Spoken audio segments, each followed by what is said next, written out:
Hi guys, magandang araw po sa ating lahat and welcome again sa aming YouTube channel.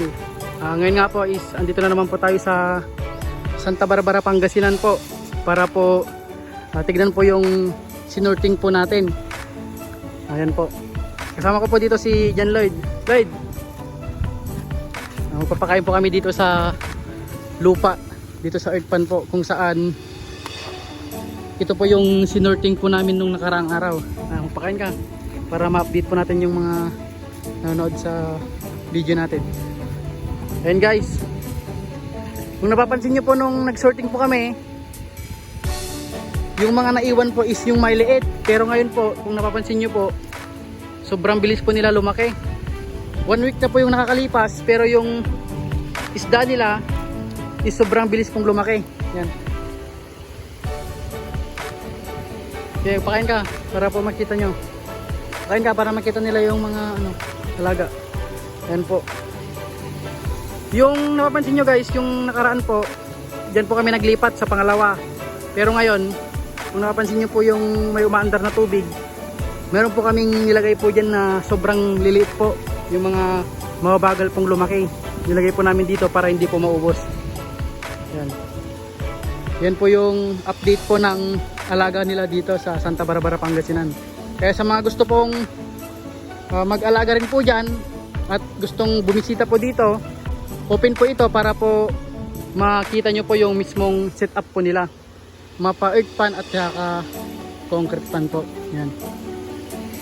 Dito naman po is ngayon kasalukuyan po nating inaalis po yung tubig.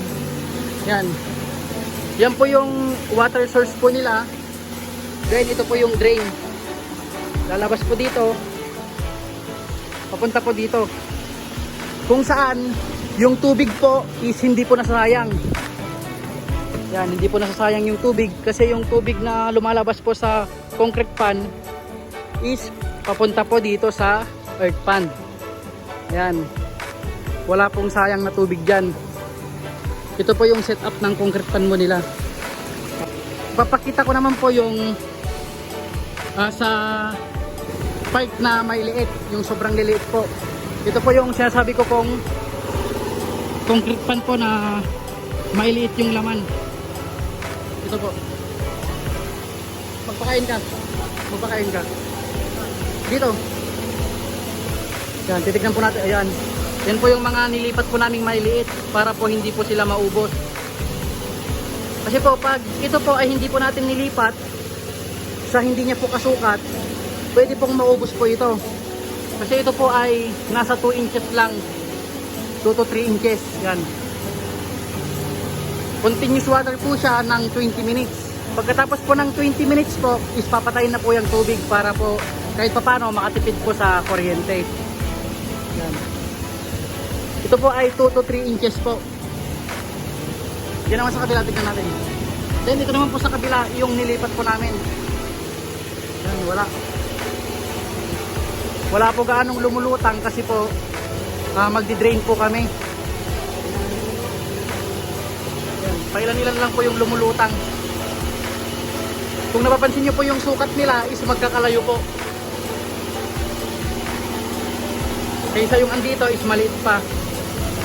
Kaya kailangan po natin i-sorting po talaga yung mga hito po natin na alaga para po hindi po tayo malugi. Yan. Yan po yung update po ng inaalagaan po dito na nasa ito po is nasa 20 days na po. Nung binili po ito, nasa 3 inches lang. Pero ngayon nasa 6 or 7 inches na po. Then ito po is halos ito pa lang po yung bago na nilipat po namin. Yan po yung update po nila. Para maiwasan nyo po yung pagkalugi, mas maganda po na magtiyaga po tayo sa pagsusorting. Yan. Ito po yung pinaka-set up po ng concrete pan nila. Meron pong plastic po na bubong dito para kahit papano is maarawan. Yan. At ito na nga guys yung itsura ng concrete pan na wala na po yung tubig. Yan. Kung napapansin nyo po, ito po yung lupa. Tapos ito naman po yung walang lupa, kung saan andito po yung mga fingerlings. Yan. Kung naubos po yung tubig dyan is makikita nyo po. Yung drain po nila is ito. Yan. Yan po yung itsura ng kanilang concrete pan pag wala ng tubig. Yan na guys, yan po yung mga isda nung wala na pong tubig. Ito po yung mga sinorting lang po namin dito, kaya halos unti lang po yung laman. Yan. Pipiliin na rin po namin yung may bilis pong lumaki dito. Tapos yung mga malaki rin po dito sa lupa is lalagay po namin dito sa concrete pan na to. Tapos yung mga maliit po dito is ilipat po dito sa kabila para po magkakasukat lang po sila at maiwasan po yung mga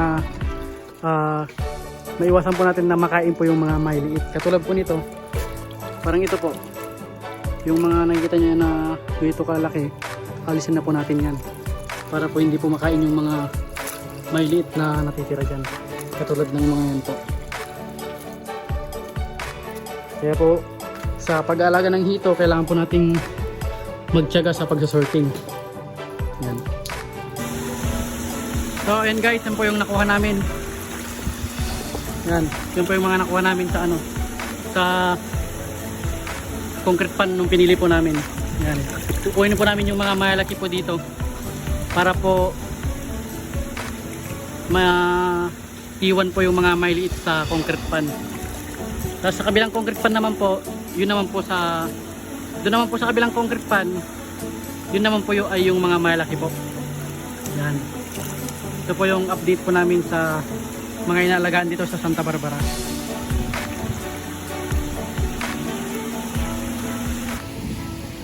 Then ito naman po yung sa lupa.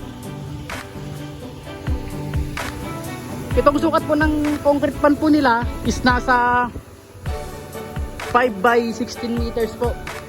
Yan. Dito po naman yung sa lupa po. Papakita ko po yung pinaka setup po nila. Ito yung pinaka lupa nila na earth pan. Tapos dalawang sukat naman po ng concrete pan, dalawang butas po. Kung saan lahat po ng nasusorting po namin na malalaki po dito, doon po namin nilalagay sa pangalawa para po hindi po maubos po yung mga alaga natin. Yan. Yan si John Lloyd, nagpapakain po.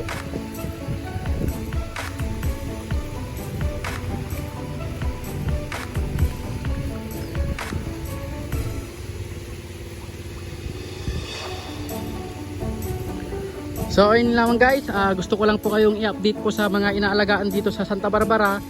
Sa mga gusto pong bumisita po dito, kahit hindi naman po gaano kalawak yung backyard po nila, is pwede po kayong pumunta dito para po matuto rin po kayo sa pag-aalaga, para makita nyo rin po yung tamang setup po ng concrete pan. Kasi po pag sa YouTube lang po tayo gaano nag-base po, is mahirap din po pag napapanood lang po natin. Mas maganda po yung actual para kahit papano po is talagang matuto po kayo.